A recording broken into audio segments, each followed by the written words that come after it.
여러분은 혹시 법정 스님의 무소유라는 책을 아시나요? 제목만 딱 들어보면 아무것도 가지지 말아야 한다. 자칫 이런 뜻이라고 생각할 수 있겠네요. 하지만 그 정확한 뜻은 소유라는 관념에 대한 얽매임을 없애야 한다는 말로 무소유를 뜻하는 것입니다. 실제로 저는 그 무소유를 늘 실천하고 있고 결혼까지도 비슷한 사람을 만났다고 생각하고 있었어요. 하지만 저는 뒤늦게 알게 된 겁니다. 믿었던 이들의 이중성과 집착적인 소유욕에 대해서 말이죠. 그리고 그걸 벗겨준 것이 다름 아닌 돈이었습니다. 그래서 오늘은 그들의 실체가 어떻게 드러나게 되었는지에 대한 충격적인 이야기를 들려드리려고 해요. 반전이 있는 이야기니 주의 깊게 제 이야기 끝까지 들어주셨으면 좋겠습니다. 시작은 어머니가 집을 나가면서부터였죠. 당시 제 나이 9살, 언니가 12살일 때였습니다. 당시 부모님은 하루가 멀다 하고 언성을 높이며 싸우고 있었어요. 내가 왜 이 모양 이 꼴로 사는 줄 알아? 이 모든 건 당신 때문이야. 당신만 아니었어도 나 이렇게는 절대 안 살았어. 나도 참을 만큼 참았다고. 머리가 어떻게 된 거야? 그러고도 당신이 현정이 엄마라고 할 수 있어? 뻔뻔해도 정도가 있는 거야. 이걸 내 탓으로 해? 오죽했으면이라는 말이 괜히 있겠어? 그나마 애들 때문에 이 정도로 버텼던 거야. 알아? 나야말로 당신이 애들 엄마라서 참고 있다는 생각은 안 해. 지금 맘 같아선 당신네 12번은 죽일 수 있을 것 같아. 12번을 죽인다고? 이젠 하다하다 폭력적이기까지 하니? 어쩜 그렇게 못난 남자들이 하는 짓을 다 해? 무능하고 무식하기까지 하다니 가지가지 한다. 너무 어렸기에 싸움이 왜 시작되었는지도 몰랐고 어떤 이유 때문인지도 몰랐어요. 언뜻 들으면 아버지가 잘못을 저질렀다고 생각할 수밖에 없었죠. 하지만 나중에 알게 된 진짜 이유는 어머니가 불륜을 저질렀기 때문이었거든요. 상대는 돈 많은 유부남이었죠. 그럼에도 잘못했다고 나오는 게 아니라 애들은 포기할 테니 돈을 내놔라. 안 그럼 둘 다 데리고 가겠다며 아버지를 압박하고 있었던 겁니다. 결국 몇 개월이나 지속된 싸움에서 아버지는 저희를 위해서 어머니에게 돈을 쥐어줬다고 하더군요.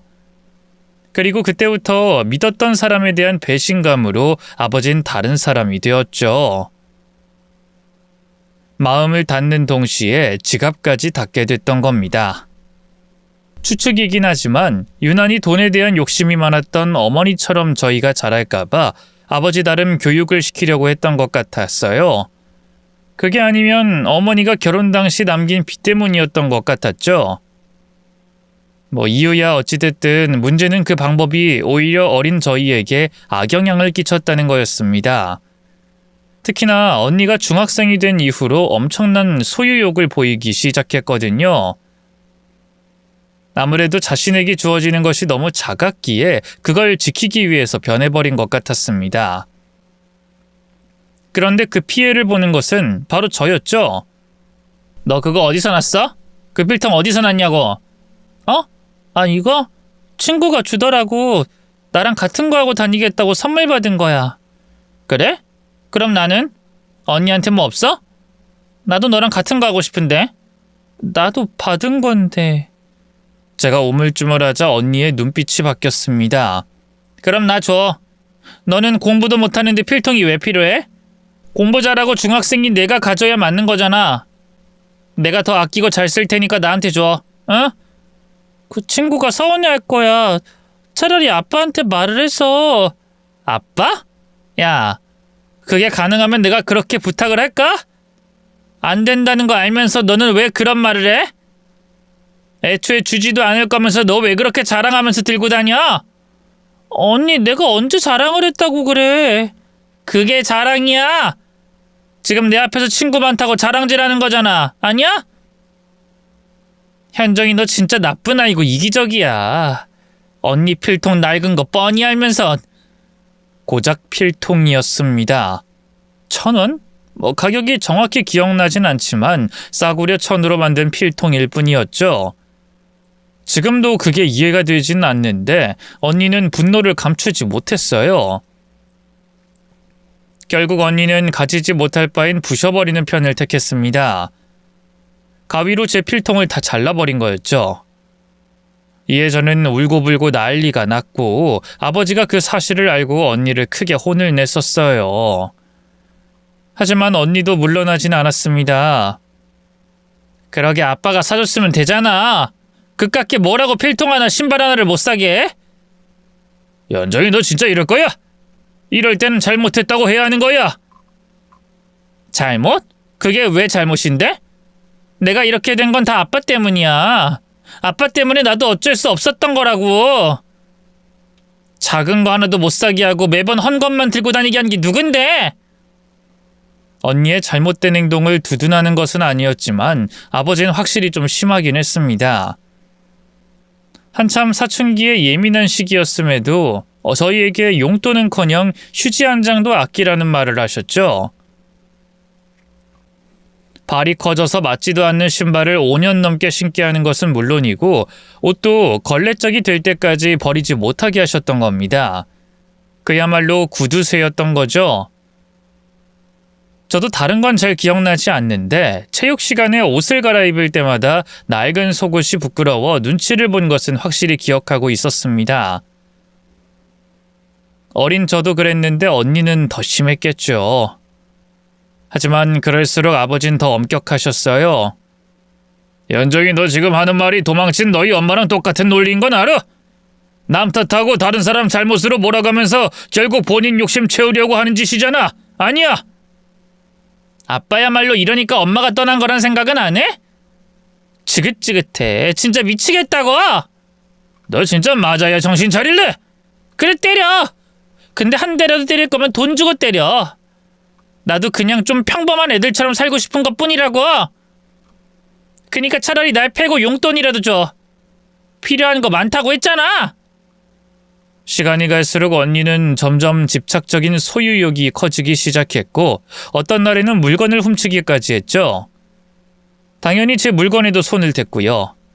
여기에 더해서 가장 최악은 바로 식탐이었습니다.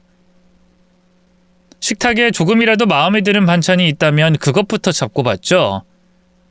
때문에 아버지는 그걸 교육한다고 언성을 높이고 언니는 울면서 대드는 게 거의 매일 일어났고요. 그래서인지 아버지도 어느 순간부턴 언니의 요구는 대부분 들어줬습니다. 하지만 그 과정에서 제게 주어지는 것은 이전보다 더 줄어들기만 했어요. 그런데도 언니는 늘 불만이 많았죠. 왜 난 이런 거지 같은 집에서 태어난 건지 모르겠어. 왜 나만 이렇게 살아야 해? 이렇게 공부를 잘하는데 투자라고 생각하고 지원이라도 넉넉하게 주면 어디가 덧냐냐고. 언니는 그래도 이제 용돈도 받잖아. 야! 어린 게 뭘 알아? 그게 용돈이라고 할 수 있는 수준인 줄 알아? 난 아무것도 못 받아. 왜 못 받아? 내가 다 물려줄 거잖아. 결국 너도 내 덕분에 이전보다 편하게 사는 거야. 저는 속으로 비웃을 수밖에 없었죠. 언니는 한 번 가진 물건을 제게 준 적이 없었어요. 제가 받은 거라고는 고장나서 더는 작동하지 않거나 다 찢어진 것들 뿐이었죠. 심지어 언니와 같은 중학교에 들어갔을 때도 자기 교복조차 물려주지 않으려고 했습니다. 그래서 사복을 내내 입고 다니다가 담임 선생님이 어디선가 받아온 오래된 교복을 내어주셔야 했고요. 때문에 자라면서 저는 점점 물건에 대한 소유욕이 사라지게 되었고 숨쉬듯 당연하게 언니에게 모든 걸 양보하며 살아야 했죠. 그럼에도 불구하고 아버지는 그 상황을 방관했습니다. 그러다가 그 일이 터지고 말았죠. 제가 고등학교에 입학하고 얼마 되지 않았을 때였습니다. 야자가 끝나고 집으로 돌아왔는데 언니가 거실에서 아버지와 대치하고 있었죠. 과도를 자신의 목에 대고 있는 언니는 울면서 소리를 지르고 있었어요. 난 무조건 해. 유학을 보내주든지 여기서 내가 죽는 꼴 보든지 하라고. 어쩔까? 뭐 지금이라도 찌를까? 찔러서 아빠 앞에서 죽어줄까? 연정아, 너 진짜 도대체 왜 그래? 아빠야말로 나한테 왜 그래? 다른 집이었으면 이 정도 지원은 당연히 해줬어. 이 실력에, 이 능력에 도대체 그깟 돈이 뭐라고 그렇게까지 아끼고 또 아끼냐고! 아버지는 그 말에 눈물까지 참으며 애원하듯 이야기를 했죠. 너도 이제 다 컸으니 알 거 아니야. 너희 엄마 너희 가지고 협박해서 나한테 돈 얼마나 뜯어갔는지 알아? 그리고 그 이전에도 빚이 수천이었어. 이 형편에 누굴 유학을 보내? 이미 다 갚았잖아. 10원짜리 하나도 아껴가면서 다 갚은 거 내가 모를 줄 알아? 그리고 그게 내 탓이야? 언제까지 그 소리 하면서 자식한테 돈 한 푼 안 쓸 건데? 차라리 아빠가 남길 유산 미리 준다고 생각해. 그럼 되잖아.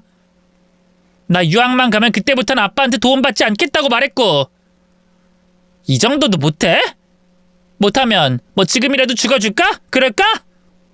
연정아, 제발 그 칼 좀 내려놔. 못하면 나 죽어.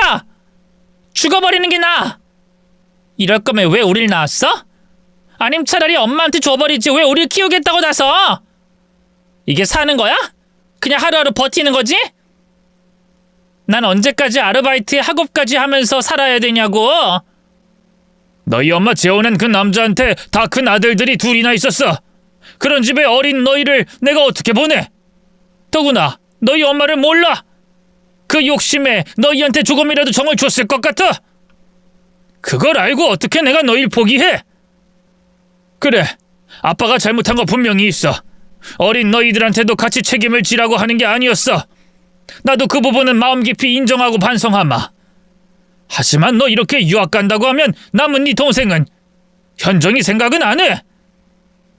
언니는 잠깐 절 보며 생각을 곱씹더니 차갑게 대답했어요. 쟤는 쟤 알아서 잘 살겠지. 그리고 현정이 공부도 못하잖아. 졸업하고 그저 그런 회사 들어가도 만족하겠지만 난 달라. 난 성공할 수 있어.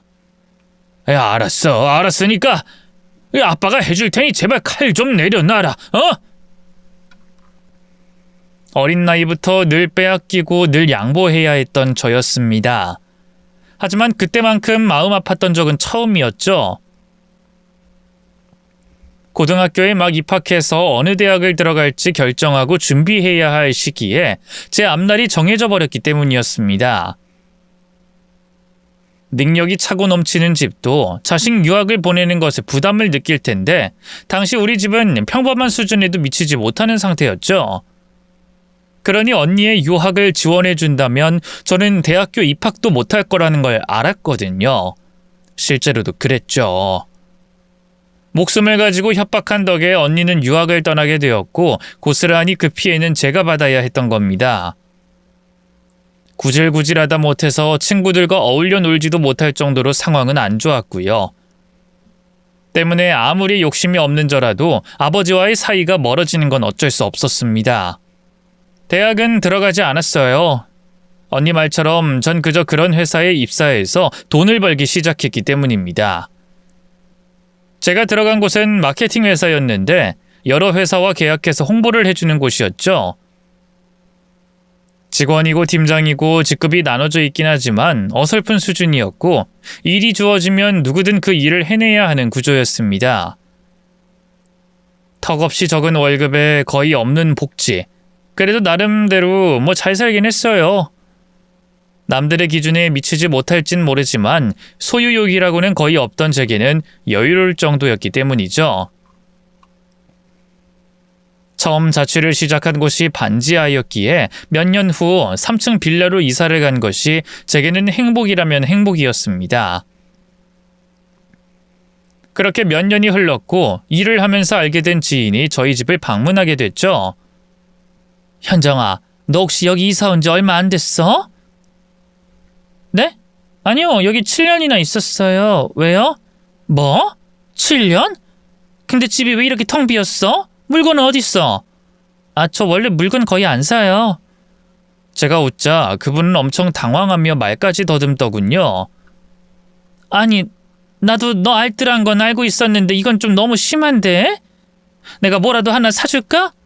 아우, 침대도 없는 건 필요 없어요.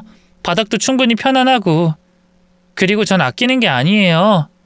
이게 아끼는 게 아니라고? 돈을 아끼진 않아요. 그냥 쓸모없다고 생각해서 안 사는 거죠. 그건 진짜였습니다. 아버지가 어릴 때부터 워낙 구두쇠여서 전 그렇게 살진 않았어요. 생필품을 사더라도 그걸 아끼지 않고 여유롭게 쓰는 편이었습니다. 단지 저는 물건을 소유하는 것에 대한 스트레스가 있었을 뿐이었죠. 이에 지인은 누군가 떠올렸다는 듯이 박수를 치더군요. 너랑 진짜 비슷한 사람 있어. 무소유. 완전 스님이 따로 없는 그런 친구가 있거든. 박태식이라고. 저랑 비슷하다고요? 그런 사람이 있어요? 어때? 혹시나 관심 있으면 한번 만나볼래? 호기심이 있었던 것은 사실이었지만 처음에는 거절을 했습니다. 그런데 몇 번이나 만남을 권했고 제 이야기를 전했는지 오히려 그 남자 쪽에서 저를 보고 싶어 했죠. 그래서 어쩌다 보니 태식 씨를 만나게 되었는데 정말 저와 비슷한 사람이었던 겁니다. 이야기를 들어보니 자신의 어머니 성격이 그렇다고 하더군요. 그 사람은 저보다는 한 살 위였고 동물 사료를 만드는 공장에서 일을 한다고 했습니다. 적은 월급이긴 해도 일에 대한 만족도가 높았고 돈을 거의 쓰지 않으니 딱히 더 욕심을 부리진 않는다고 하더군요. 진짜로 저와 비슷해서 처음에는 너무 신기했습니다. 그런데 몇 번 만나다 보니 이 사람 자체가 정말 좋았죠. 현정아, 이것도 너 먹어. 진짜 맛있게 익었어. 고마워. 근데 왜 안 먹고 다 날 줘? 오빠도 얼른 먹어. 제 말에 태식 씨는 부드럽게 웃으며 말했습니다. 난 너 먹는 것만 봐도 배가 불러. 진짜야. 어릴 때도 그랬지만 커서도 그 버릇을 어디 못 주고 늘 남을 배려했던 저였습니다. 딱히 욕심이 없었기에 양보하는 게 어렵지도 않았고요. 그런데 막상 저와 비슷한 사람을 만나니 어느 순간부터 저는 배려받고 양보를 받고 있었죠. 헌데 그게 싫지 않더군요. 단순히 먹을 것에 불과했지만 그것조차도 제게는 낯선 일이었으니까 말입니다. 그래서 저는 생애 처음으로 욕심이라는 걸 가지게 되었어요. 바로 그 사람과 결혼을 하는 거였죠. 저는 그 사람과의 결혼을 위해 거의 연락하지 않던 아버지와 만났습니다. 이전보다 많이 야위셨더군요. 저를 보자 아버지는 힘없는 목소리로 물으셨죠. 그래, 결혼을 하고 싶은 사람을 만났다고? 좋은 사람이야. 무슨 일 하는 사람인데? 작은 공장에 다니고 있어. 홀어머니가 있는데 따로 살고 있고. 몸이 좀 안 좋으셔서 생활비도 드리고 있다고 들었고. 그게 전부야. 형편이 안 좋을 것 같은데 집은? 신혼집은 구할 수 있는 거냐? 그냥 내가 살던 곳에서 살기로 했어. 자취하던 곳인데 제 말에 아버지는 좀 많이 놀란 것 같았습니다.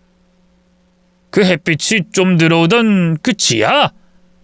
거긴 4년 정도 살다가 빌라로 이사했어. 반전세인데 방 한 칸에 거실 겸 부엌이 있는 구조라서 딱히 비싸지도 않아서 살기 좋아. 지금까지 8년이나 살고 있으니까. 아니 그래도 명색이 결혼인데 그건 너무 심한 거 아니니? 적어도 남자 쪽에서 뭐든 해오든가 해야지. 너 살고 있는 자취방에 남자가 들어온다니? 저는 아버지 말에 정색을 했죠. 그냥 살 수 있으면 사는 거지. 형편에 맞게 욕심 부리지 않고 살면 충분히 살아. 아무리 그래도 안 된다. 왜 굳이 그런 집에 들어가서 사서 고생을 해? 차라리 아빠가 도와줄 테니 조금만 기다려. 아빠 지금 목표 다 이뤄가고 있어. 조금만 있으면 돈이 들어오는데 그걸로 내가 해주마. 돈만 있으면 결혼이야 언제든. 아빠 나 진짜 괜찮아. 그리고 아빠도 제발 몸 좀 생각하면서 살아. 돈이 뭐가 그렇게 중요해. 엄마가 돈 가지고 간 거 결혼 생활 내내 엄마가 아빠한테 지게 만들었던 빚. 거기에 언니까지 그랬으니 물론 힘들겠지. 그렇지만 그것 때문에 행복을 놓치고 있잖아. 현정아, 돈에 욕심이 없다는 사람들도 믿으면 안 돼. 아니, 난 달라. 그래, 넌 내가 인정하마. 하지만 네가 그렇다고 다들 그런 건 아니야. 너희 엄마를 보고도 몰라.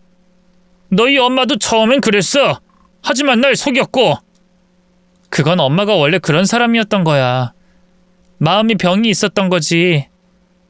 하지만 내가 선택한 사람도 엄마랑은 다른 사람이야. 또 아빠와도 많이 달라. 그저 하루하루 그냥 행복하게 살 거고 작은 것에도 만족하면서 살 작정이야. 그러니까 아빠도 더는 돈에 연연하지 마. 비록 아버지와 사이는 틀어지게 되었지만 저는 아버지를 미워하진 않았습니다. 어떨 때는 답답해서 죽을 것 같았지만 결론적으로는 정말 불쌍한 사람이거든요. 제대로 된 가정을 유지하려고 빚을 낼 정도로 헌신적이었지만 그 끝이 이혼이었고 다른 남자가 좋다며 도망가 버렸죠. 그것도 아버지의 무능에 대한 비난을 하면서 말입니다. 그러다 보니 아버지도 어딘가 망가졌던 걸지도 몰라요. 스스로 돈 때문에 모든 일이 시작되었노라 결론을 내리고 돈을 위해서 자식들도 안중에 없었을 겁니다. 아니면 언젠가는 부자가 되면 해결될 거다라는 안일한 생각을 하고 있었을지도 모르죠. 어쨌든 그날 이야기를 잘했고 결국 결혼 허락을 받았습니다. 다행히 저는 남편과 제법 잘 살았습니다. 또 가끔씩 시어머니가 오실 때도 좋았죠. 제게 처음 무소유라는 책을 알려준 것도 시어머니였습니다. 법적이 달해헌으로 옮겨왔을 때 어떤 승려에게서 난초를 선물 받았다고 하더구나.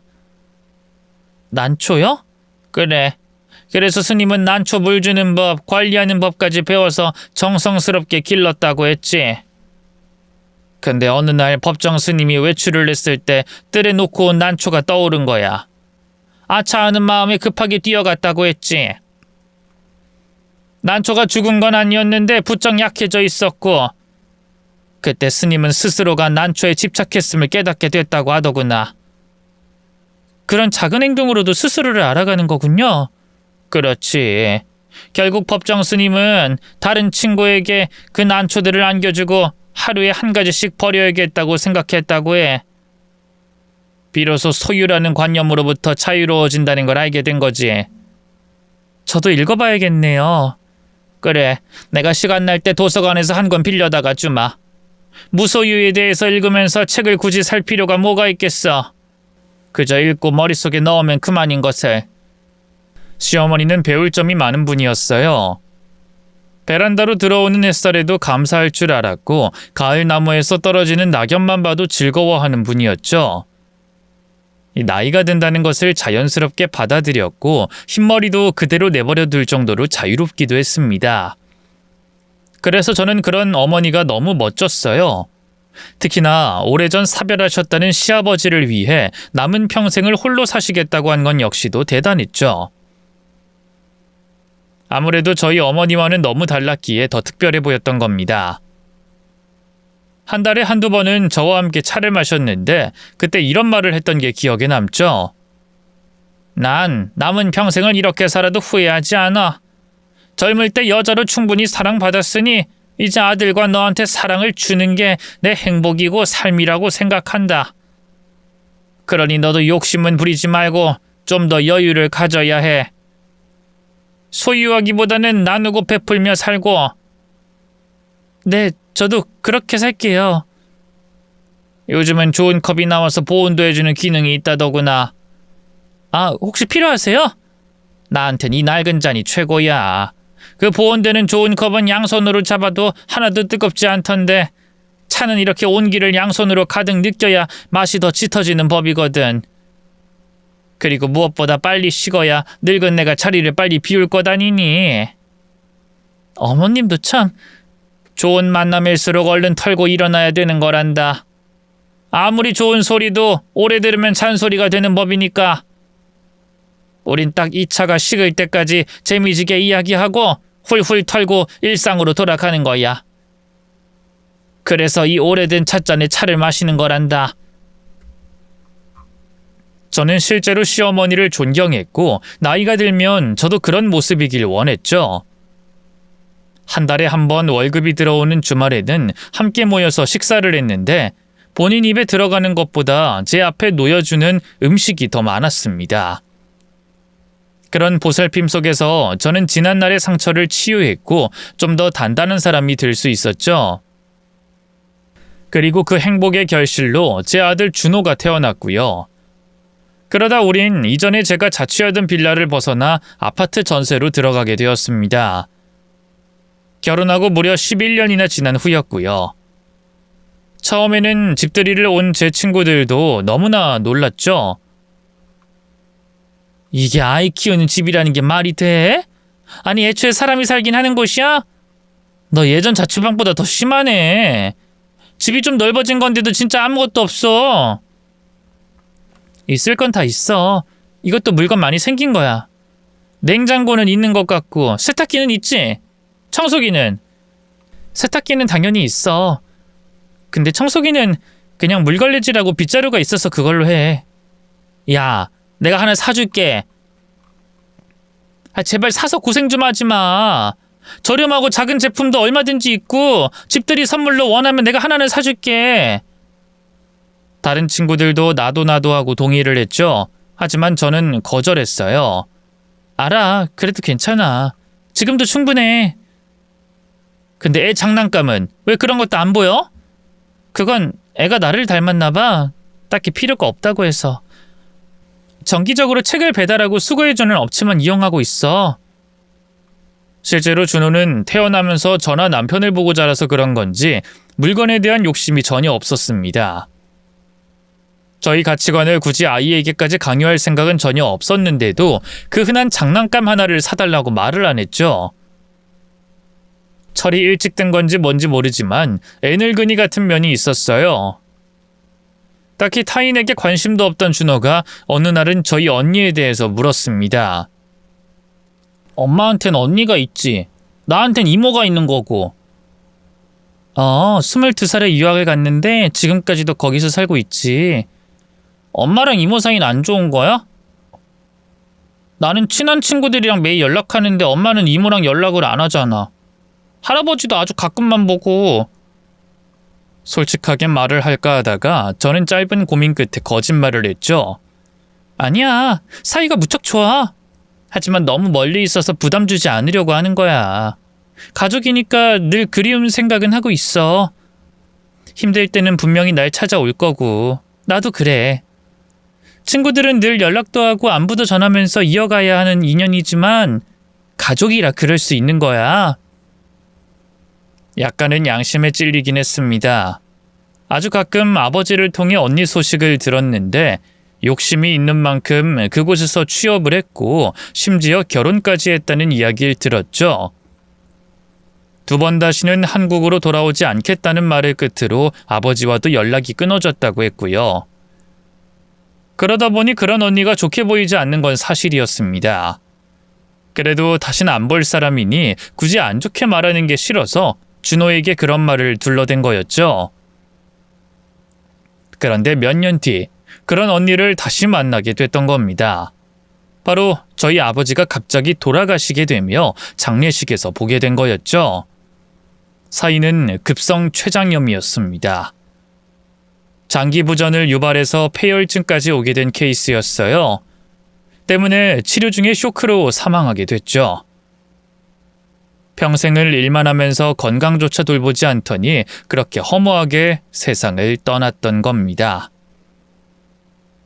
아버지와 사이가 좋지 않았던 언니가 찾아올 거라고는 생각도 못했는데 수척한 얼굴로 장례를 끝까지 지켜보고 그렇게 다시 출국을 했죠.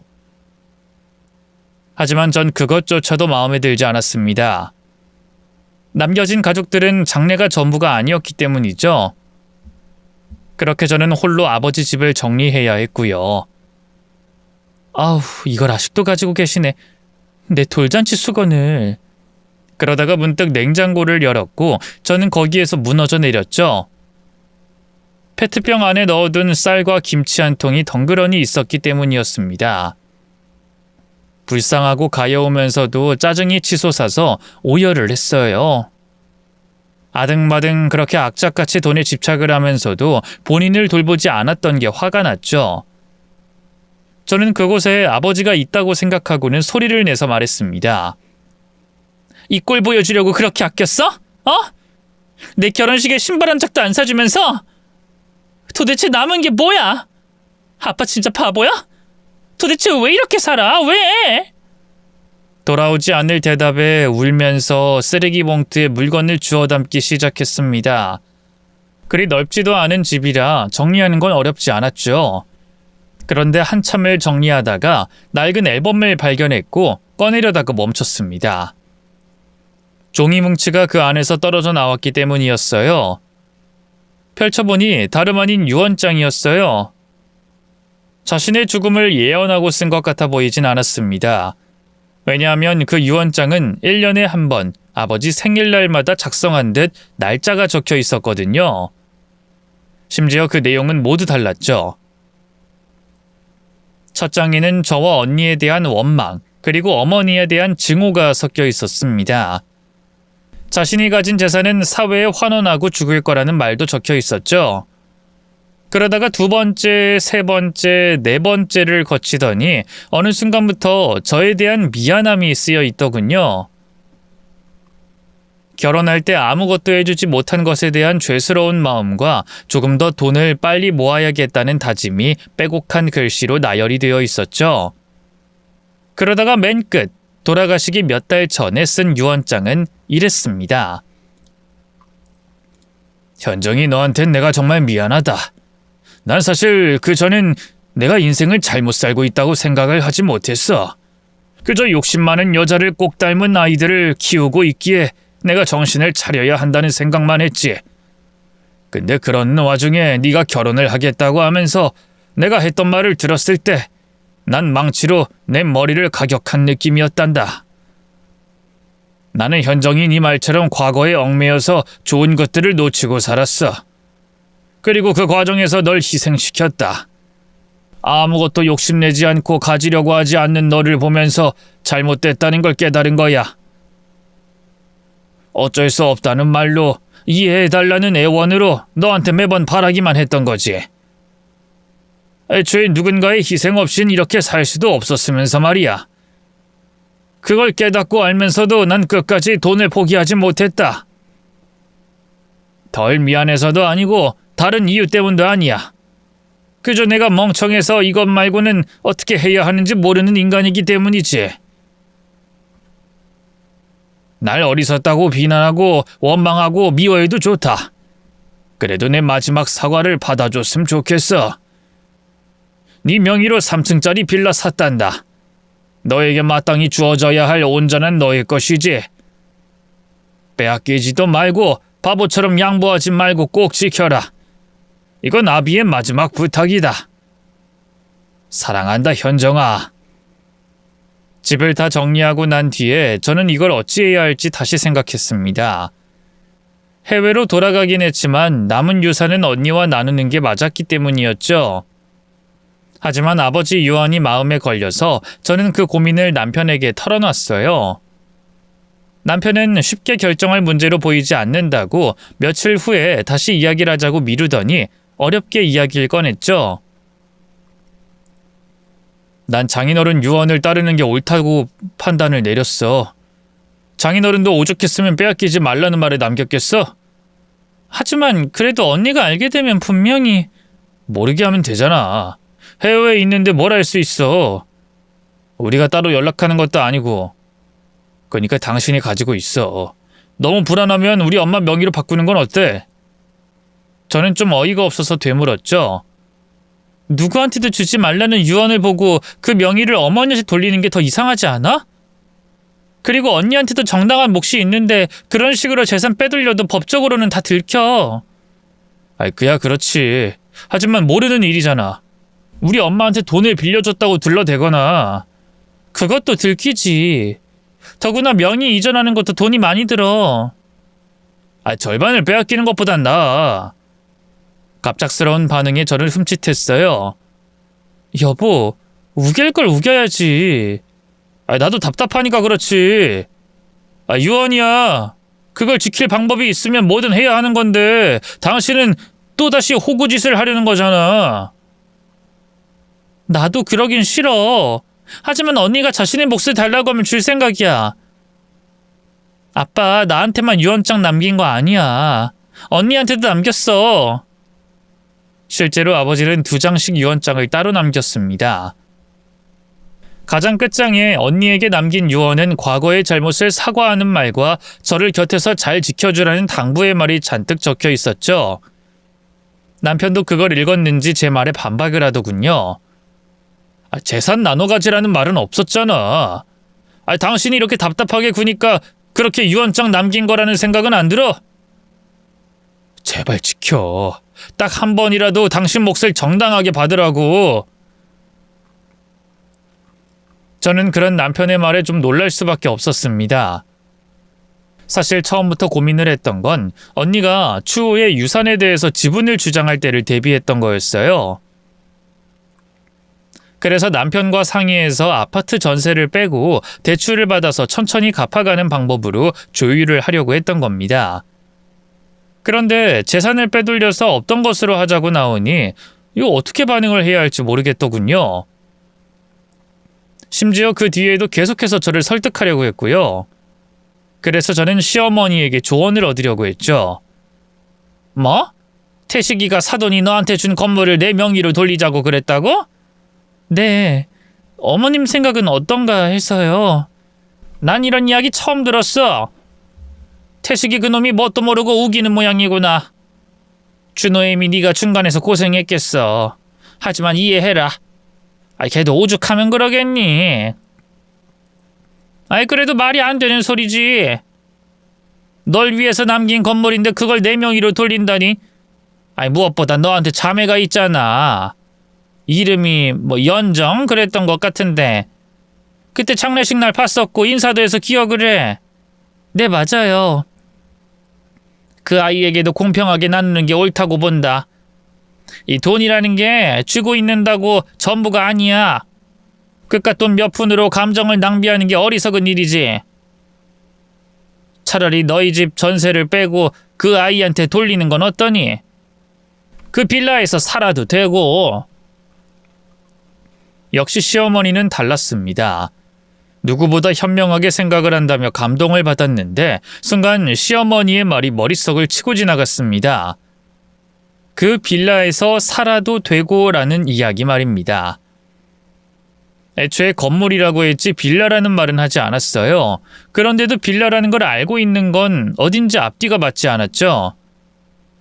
그래도 얼핏 들었을 수도 있으니 그냥 대수롭지 않게 넘기려고 했는데 그날 남편이 본격적으로 명의를 이전하자는 말을 또 꺼낸 겁니다. 저는 당연히 거절을 했죠. 당신 진짜 이상한 거 알아? 왜 갑자기 그러는 건데? 언니는 아직 연락도 안 왔는데. 당신이야말로 진짜 이상해. 욕심 없다며. 무소유가 최고라고 하지 않았어? 지금 당신 하는 거 보면 욕심이 철철 넘쳐서 자기 재산 지키려고 하는 걸로만 보여.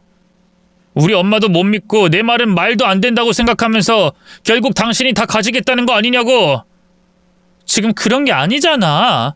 굳이 명의까지 이전할 이유가 뭐가 있냐고. 제 말에 남편은 한숨을 푹 쉬면서 표정을 바꿨습니다. 좋아, 솔직하게 말할게. 나도 그 효도라는 걸 좀 하고 싶어서 그래. 뭐? 지금 그게 무슨 말이야? 우리 불쌍한 엄마 이름에도 건물 하나 있었으면 했다고.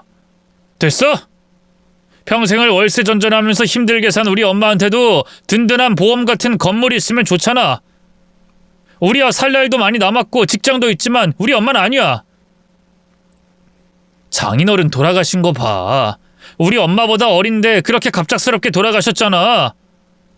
연세도 많으신데 건물관이나 좀 하면서 쉬엄쉬엄 살았으면 했었고. 그게 그렇게 잘못된 거야? 하시면 되는 거지. 단지 명의를 굳이 옮기면서 돈을 들일 필요가 있는 거냐는 거야. 야, 기분이 다르잖아.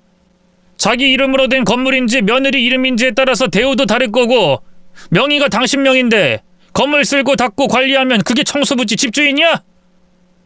여보, 솔직히 당신 이러면 안 되는 거 아니야? 우리 엄마가 당신한테 얼마나 잘했어.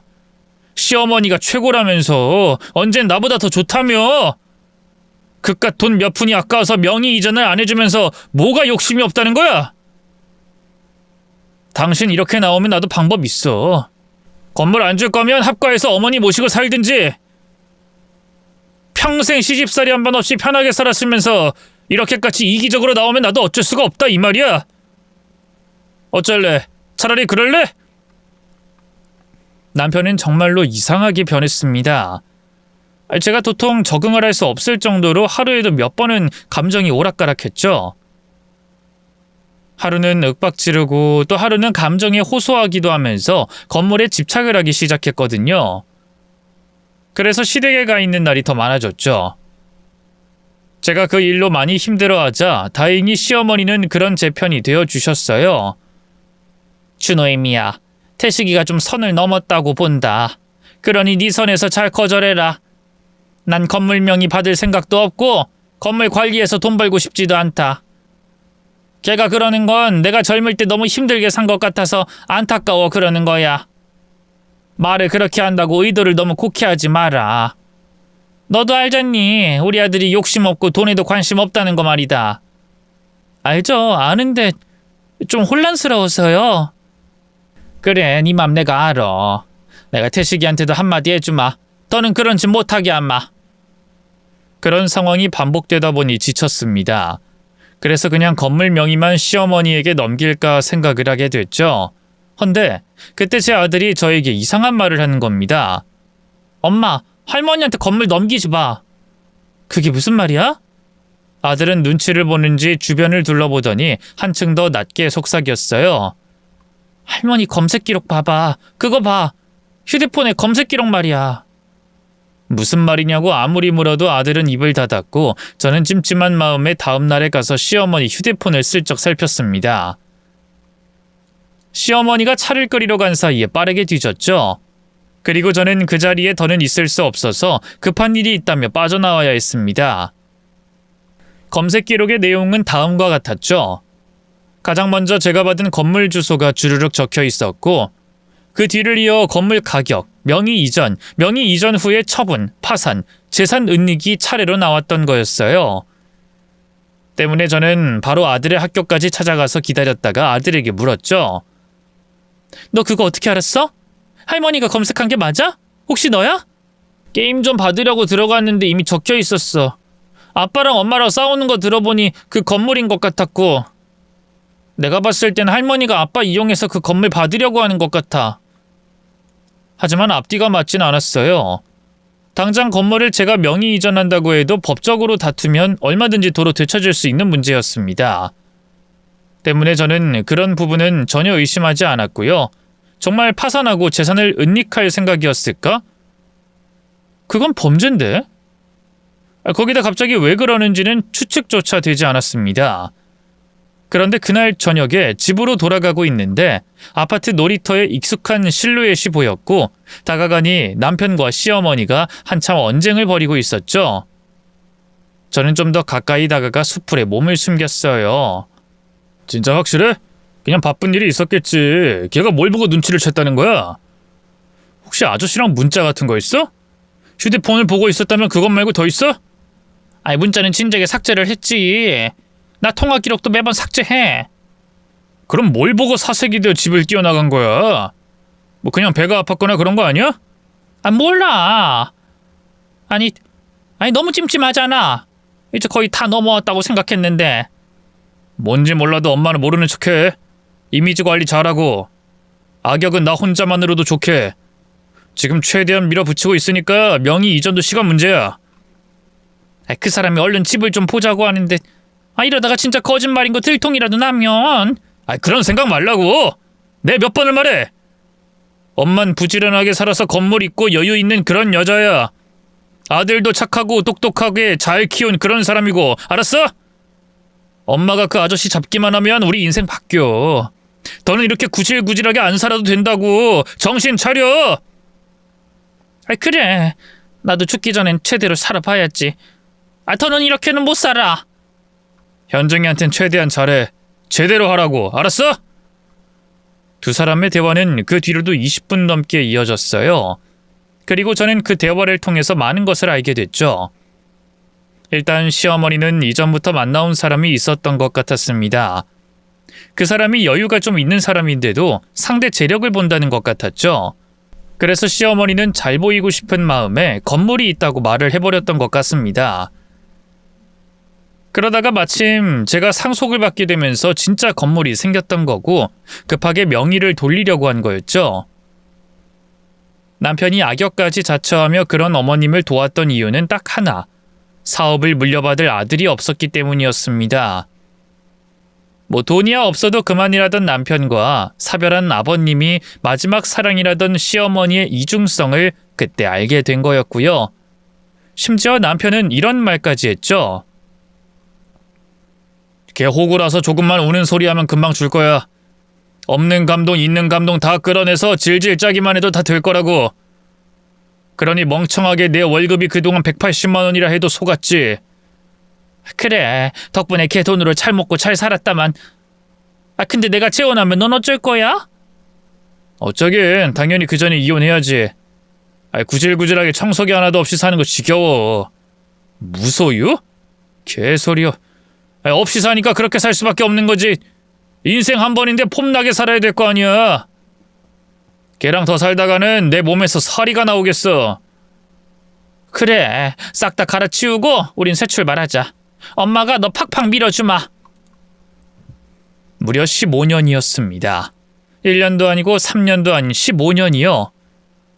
시어머니를 따르고 남편과 함께 소소하게 행복을 이야기했던 기간이었죠. 그러다 보니 저는 아무것도 하지 못했습니다. 시어머니와 남편이 이미 그 공원에서 자리를 떠났지만 저는 구석에서 여전히 움직이지도 못했죠. 무슨 짓이냐고 소리를 지르고 따지지도 못했고 그저 눈물만 흘렸네요. 그런데 그 이튿날에 저희 언니가 저를 찾아왔던 겁니다. 가뜩이나 머리가 터질 것 같은데 유산 다툼까지 할 걸 생각하니 아찔했죠. 헌데 언니는 비장한 표정으로 제 손을 잡고 이렇게 말했습니다. 너한테 남겨진 네 몫을 그 썩을 개새끼들이 노리는 게 맞아? 언니 알고 있었어? 어떻게? 아빠 유언장 읽었어? 준호한테 소식 듣고 온 거야. 너 얼마 전에 혼자 공원에서 울고 있는 거 봤다고 나한테 전화했더라. 좀 도와달라고. 우리 아들이? 장례식 날 만났을 때 번호 교환해서 들고 있었어. 너가 준호한테 그랬다며? 가족은 힘들 때 당장 달려오는 거라고. 너도 그렇게 할 거라고. 그래서 가족이라고. 아니야? 그건 그냥 준호가 물어봐서 얼결에 거짓말로. 됐어. 나한테 감정 안 좋은 거 알아. 알지만 오늘은 그냥 너 위로할 거야. 알았어? 저는 그 말에 울음을 터뜨렸고 언니는 그런 저를 안아주며 못다한 자신의 이야기를 해줬습니다. 기세 좋게 유학까지 가서 꽤 성공을 했다고 하더군요. 현지인과 결혼까지 하고 아이는 둘을 낳았다고 했죠. 하지만 욕심 많던 언니의 성격으로 늘 다툼이 이어졌고 결국 이혼을 했다고 합니다. 헌데 믿었던 아이들이 선택한 것은 자신이 아닌 남편이었다고 해요. 그런 일을 겪고 나서야 자신이 얼마나 어리석은 사람이었는지 깨달았다고 합니다. 건물 난 욕심 없어. 당연히 네 몫이야. 근데 이혼할 거지? 이혼해. 이건 언니로서 너한테 하는 진심 어린 조언이야. 그리고 복수하자. 이대로는 그냥은 못 넘어가. 무슨 복수? 내가 뭘 할 수 있는데. 난 내가 할 거야. 너한테 빚 갚는다고 생각해. 일단 건물 문서 그거 줘봐. 명의 바꾸자. 그게 무슨 말이야? 그럼 혹시나 파산하거나 할 수도 있고. 복수라는 건 그냥 소리 지르고 싸우는 게 전부가 아니야. 속고 속이고 누가 얼마나 더 망가지느냐의 승부지. 더구나 난 욕심 많은 인간이라서 욕심 많은 인간들을 어떻게 주저앉히는지 누구보다 잘 알아. 그래서? 가장 높은 곳에서 떨어뜨릴 거야. 하늘을 날아가기 직전에 딱 그때 바닥으로 추락하게 할 거야. 조카 이야기 들어보니 지금은 바닥이라며? 그럼 일단 최대한 높이 보내야지. 안 그래? 급하게 서두르지 않아. 천천히 기다리면서 제대로 떨어뜨릴 거니까. 언니는 일단 명의를 변경한 것처럼 서류만 조작을 했습니다. 서류를 스캔해서 교묘하게 그 이름만 바꾼 거였죠.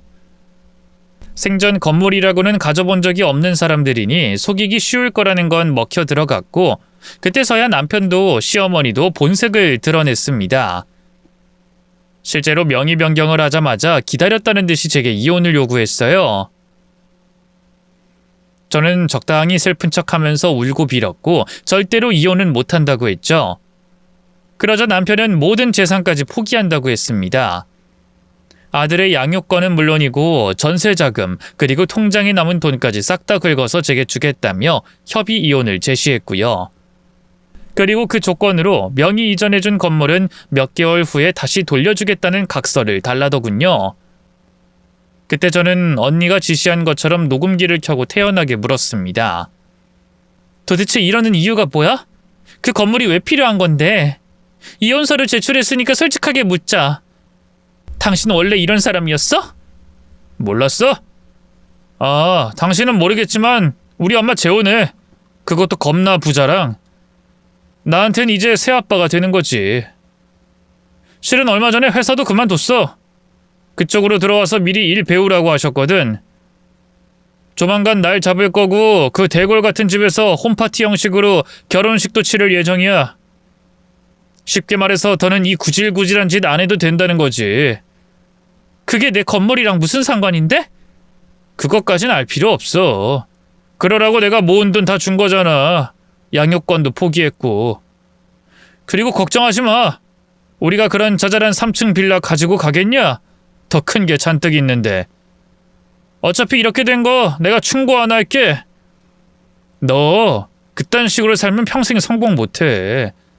사람이 욕심을 좀 가지고 야망도 좀 가져야지. 한심하다. 에휴. 충격적인 말이긴 했지만 남편의 그 말 덕분에 조금 남아있던 미련까지도 완전히 사라졌습니다. 그리고 언니가 준비한 복수는 곧 실행이 됐죠. 언니는 시어머니의 뒤를 계속 쫓았고 결국에 시어머니와 재혼한다는 그 아저씨의 뒤를 밟을 수 있었던 겁니다. 그러다 마침내 집 앞에서 내내 기다려서 만나게 된 거였죠. 그것도 결혼식을 일주일 앞두고 있을 때 말입니다. 아저씨는 굉장히 당황해하면서 저희 말을 믿진 않았어요. 혹시 무슨 억하심정이 있어서 이러는 겁니까? 제가 만나는 분은 진짜 사람 됨됨이가 곱고 자수성가한 그런 사람입니다. 경사스러운 날 앞두고 솔직히 불쾌하네요. 저희 언니가 그 말에 재산 내역과 그간 제가 시어머니에게 입금한 기록, 녹음 기록까지도 모두 보여줬죠. 그러자 아저씨는 몸을 휘청거릴 정도로 충격에 빠졌습니다. 이게 사실입니까? 거짓말이면 나 그냥은 못 넘어가요. 언니는 당당하게 말했죠. 고소해도 됩니다. 이게 거짓말이면. 근데 이렇게 부자이면서 왜 재산 내역을 봐요? 첫 번째 아내와 사별하고 7년 전에 재혼을 했었습니다. 그때 그 사람이 돈에 미쳐 있었고 이혼한 뒤에는 절대 그런 사람과 만나지 않겠다고 다짐했죠. 제가 재산 내역 보겠다고 한 것이 그것 때문이었는데 면목 없습니다. 그쪽 집안에 이런 피해가 갔을 줄은. 오히려 지금이라도 알게 된 게 다행이죠. 아저씨도 그렇게 생각하셨으면 좋겠어요. 뒷조사는 해보고 결정하겠습니다. 그래도 됩니까? 네, 꼭 그렇게 해주세요. 가장 높은 곳에서 떨어뜨리는 게 최고의 복수가 될 거라는 말은 맞았습니다.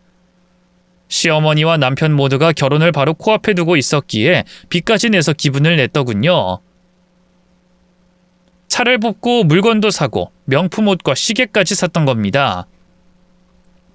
그걸 알게 된 것은 제게 직접 말했기 때문이죠. 울고 빌면서 한 번만 봐달라고, 직장도 없다고 말입니다. 여보, 날 봐서, 아니 우리 엄마를 봐서라도 어떻게 안 될까? 조금이라도. 저는 그 말을 듣고 남편에게 들었던 말을 돌려줬어요. 기억해? 사람이 욕심을 좀 가지고 야망도 좀 가져야 된다고 그랬잖아. 그래서 나도 그렇게 살려고. 이제 호구처럼 그렇게 살 생각 없으니까 빌붙을 생각하지 마. 그럼 우리 엄마라도 모시고 살아. 나이 들어서 어디 갈 곳도 없는데. 엄마는 좋아했잖아. 내가 네 엄마를 왜 모시고 살아? 너나 잘해봐. 무소유 실천하면서. 현재는 아버지가 물려준 건물 관리하면서 아들 준호와 함께 살고 있죠. 그리고 또 한 사람, 바로 언니가 한국으로 아예 들어왔습니다. 언니 말로는 아버지 유언처럼 저에게 베풀고 양보하면서 얼마간은 곁을 지키겠다고 하더군요. 덕분에 어설픈 양보를 받고 있습니다. 이것도 현정이 너 해. 내가 미국에서 직접 산 거야. 내가 아끼던 거야. 됐어. 나 목걸이 같은 거 하지도 않아. 아이씨, 그냥 너 하라고. 아님 버려? 알았어. 근데 이거 누가 봐도 쓰던 것도 아닌데 설마 나 주려고 산 거야? 아, 몰라. 하여튼 주는 사람은 생각도 안 하고 거절부터 하는 거, 그거 버릇 고쳐. 성격은 여전히 괴팍하긴 해도 나름 놀리는 맛이 있어요. 무엇보다 서로가 서로를 보며 저는 약간은 더 채우고 언니는 덜어내는 법을 배우고 있죠. 물론 아무것도 소유하지 않는 삶도 나쁘진 않지만 누군가의 마음으로 채워가는 집도 나름 따뜻하다는 걸 매일 느끼고 있습니다. 아마도 이렇게 조금씩 나아지는 거겠죠? 부디 이런 제 변화를 응원해 주시고 따뜻한 조언해 주셨으면 좋겠습니다. 모두 마음을 채우는 행복이 가득하셨으면 좋겠네요. 감사합니다.